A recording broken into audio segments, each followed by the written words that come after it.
Hi, welcome to my channel. Today we're going to be putting the finishing touches on our quilt, and that finishing touch is the binding. So if you're ready to take your quilt from this to a finished product like this, please stay tuned.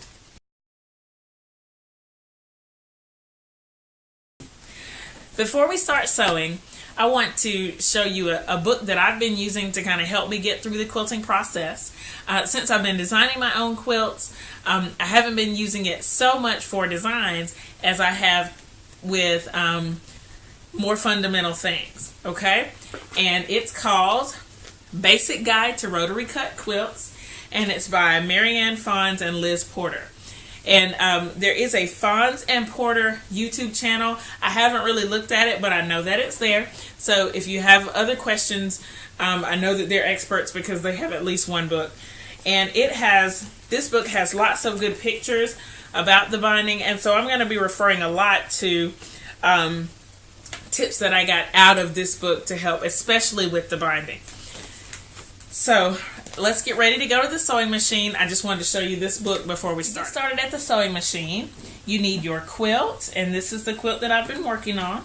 And I have it kind of set up to start sewing in the middle of one side. You definitely don't want to start this at the edge, okay? And I have my binding that I've already prepared. This binding has also been made using the same Georgia Tech fabric that I use for my sashing.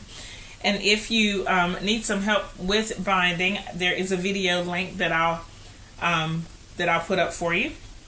Okay, so the first thing I want to do is I'm going to take my ruler and just measure 12 inches of the binding, because that's about how much you need to leave out before you start sewing. Okay, so got that measured, and so I'm going to start at about this point sewing. And this is just my usual plain old 1/4 inch seam. I'm just going to move the quilt. It's going to be a bit cumbersome just because the quilt is so big at this point. So let's get started. I'm going to do a 1/4 inch seam, and I will do a little bit of a back stitch at the beginning, and then I'm just going to go all the way around. I'll stop periodically and show you how to turn the corner.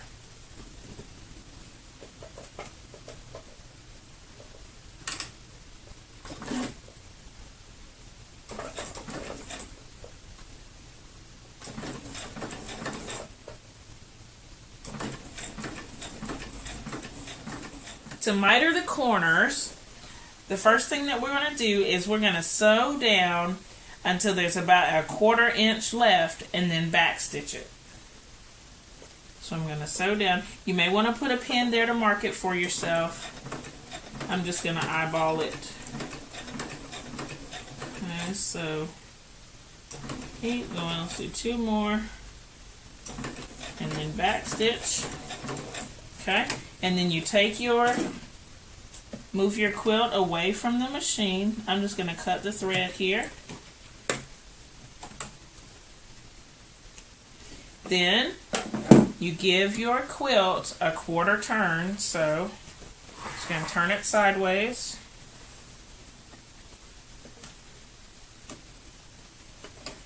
And then you're going to hold the extra part of your binding, hold it straight up, and then fold it back down.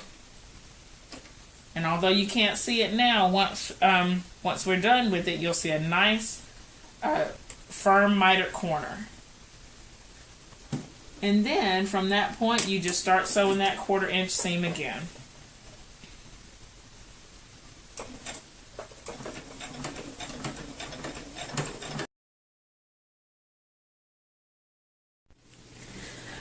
I stitched about 3/4 of the binding, and all I have to do is do the very last little bit.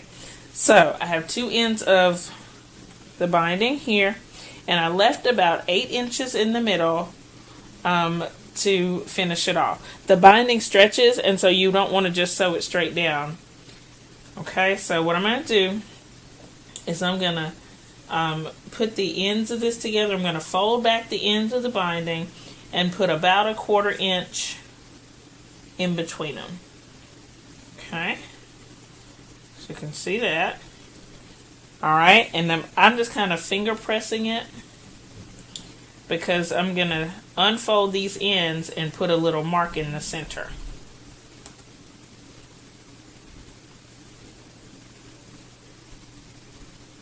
Unfold.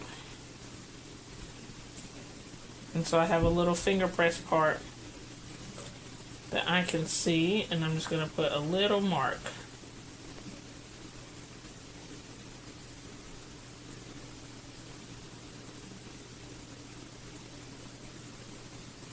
Alright, and I'm going to do the same thing on the other side.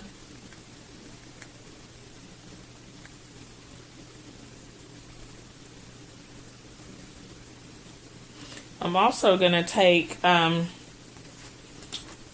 could either use my ruler, but I think I'm just going to eyeball it because I can see where I finger pressed it. And so that you have what kind of looks like an X. Okay, and I'm going to do that for both sides.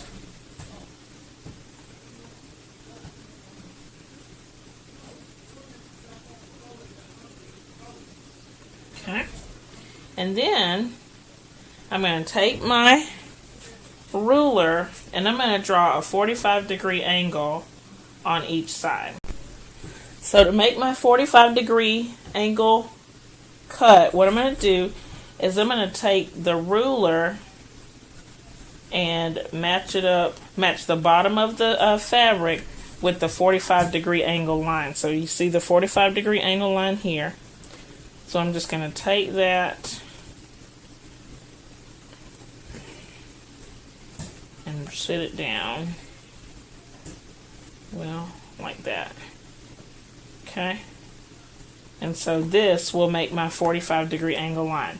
Put the 45-degree angle mark down at the bottom of the fabric, and so this is going to give me a nice clean 45-degree angle line. Alright, and then I'm going to do the same thing on the other side. It's a little bit more difficult because I only have such a short piece of fabric, but we're going to see if we can make it work.